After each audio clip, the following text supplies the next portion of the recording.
Hello बच्चों, let's read this question. Question says in the circuit shown below the reading of the voltmeters and the ammeter will be right. तो यहाँ पे volt meter और ammeter की हमें reading यहाँ पे find out करनी है. यहाँ पे दो सर्किट डायग्राम दिया हुआ है. एक सर्किट डायग्राम में वोल्टेज कितना है V1 और करंट कितनी फ्लो हो रही है I1, और दूसरे सर्किट डायग्राम में वोल्ट मीटर का वोल्टेज कितना है V2 और करंट कितनी फ्लो हो रही है I2 राइट. तो V1 V2 और I1 और I2 की वैल्यू यहाँ पे फाइंड आउट करना है. तो फर्स्ट ऑप्शन है V2 greater than V1 and I1 equal to I2. Second option है V1 equal to V2 and I1 greater than I2. Third option है V1 equal to V2 and I1 equal to I2. Fourth option है V2 greater than V1 and I1 greater than I2 right. तो की concept को discuss कर लेते हैं यहाँ पे.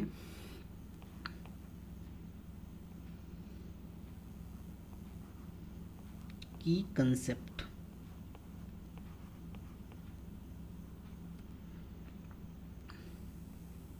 तो यहाँ पे सबसे पहला जो की कंसेप्ट हो जाएगा, in an ideal voltmeter, in an ideal voltmeter the value of resistance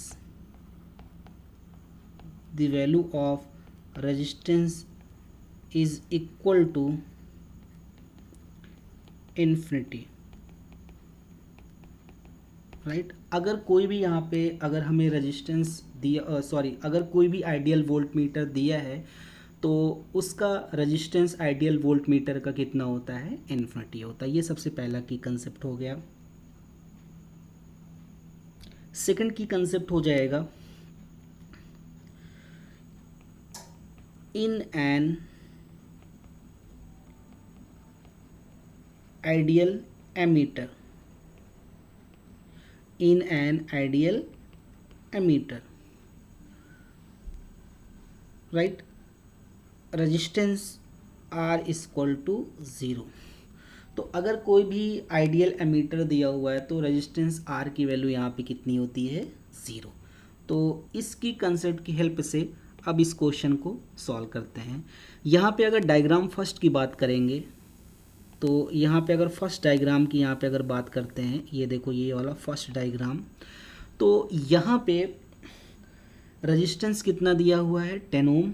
ये रेजिस्टेंस कितना है यहाँ पे, 10 ओम. करंट कितनी फ्लो हो रही है, I1. और यहाँ पे एक एमीटर लगा हुआ है A1, और यहाँ पे एक पैरेलल कॉम्बिनेशन में रजिस्टर के साथ एक वोल्ट मीटर लगा हुआ है जिसका रीडिंग कितना है V1, हमें वो फाइंड आउट करना है. और इसको एक बैटरी से कनेक्ट किया गया है और इस बैटरी का जो EMF है वो कितना है, 10 वोल्ट राइट. तो यहाँ से V1 और I1 की वैल्यू यहाँ से हमें फाइंड आउट करना है फर्स्ट डायग्राम से. तो अब अगर हम फर्स्ट डायग्राम की बात करते हैं यहाँ पे, तो जो हमारे पास ये वोल्ट मीटर है V1, तो इस V1 जो वोल्ट मीटर है इसके पास रजिस्टेंस कितना हो गया, इनफाइनाइट. तो अगर यहाँ से रजिस्टेंस इनफाइनाइट हो गया तो यहाँ से कोई भी करंट पास नहीं होगी, यानी यहाँ पे जो करंट जाएगी वो कितनी हो जाएगी, 0. तो यानी जो बैटरी से जो करंट यहाँ से ड्रॉ होगी, ये जो बैटरी से यहाँ से करंट जो फ्लो होगी 10 ओम रजिस्टर पे, वो सीधे यहाँ से एमीटर के पास से चली जाएगी राइट. तो यहाँ पे अगर हम I1 की वैल्यू यहाँ से कैलकुलेट करेंगे, यहाँ से अगर हम I1 की वैल्यू कैलकुलेट करते हैं तो I1 बाई ओम्स लॉ ये हो जाएगा V बाई R. तो वोल्टेज यहाँ पे कितना दिया हुआ है, 10, और रेजिस्टेंस की वैल्यू यहाँ पे कितनी है, 10. तो I1 की वैल्यू यहाँ से कितनी आ जाएगी, ये आ जाएगी 1 एम्पियर राइट.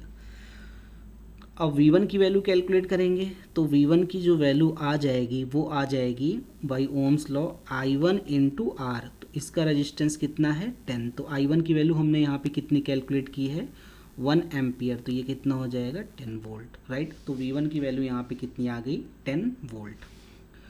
अब हम सेकेंड डायग्राम की बात करते हैं. यहाँ पे डायग्राम सेकेंड. अब इस सेकेंड डायग्राम में यहाँ पे दो रजिस्टर गिवन है. एक रजिस्टर यहाँ पे है 10 ओम और दूसरा भी रेजिस्टेंस यहाँ पे कितना है 10 ओम, जो वोल्ट मीटर के यहाँ पे साथ है। और यहाँ पे एक एमीटर लगा हुआ है A2 और यहाँ पे करंट कितनी फ्लो हो रही है I2। इस I2 और V2 की वैल्यू हमें यहाँ पे डायग्राम सेकंड में फाइंड आउट करना है। तो सबसे पहले यहाँ पे रेजिस्टेंस कैलकुलेट करते हैं। तो यहाँ पे देखो, यहाँ पे ये जो 10 ओम है और ये 10 ओम, ये दोनों पैरेलल कॉम्बिनेशन में है। लेकिन वोल्ट मीटर अगर आइडियल हो तो आइडियल वोल्ट मीटर के पास रेजिस्टेंस कितना होता है इन्फिनिटी, यानी 10 ओम के साथ ये इन्फिनिटी, यानी V2 जो वोल्ट मीटर है उसका रेजिस्टेंस कितना है यहाँ पे, ये इन्फिनिटी होता है। तो ये 10 और इन्फिनिटी को जब ऐड करेंगे तो इन्फिनिटी हो जाएगा, राइट। तो और यहाँ से कोई भी करंट पास नहीं होगी, तो इसके रेजिस्टेंस को हम लोग यहाँ पे 10 ओम के साथ कंसीडर नहीं करेंगे। तो अब यहाँ से 10 वोल्ट बैटरी से जो भी करंट जाएगी, ये देखो करंट यहाँ से सीधे ऐसे निकल जाएगी एमीटर के पास से, फिर वापस आ जाएगी। यानी यहाँ से कोई भी, यानी V2 ये 10 ओम जो दिया हुआ, इस से कोई भी करंट यहाँ से पास नहीं होगी।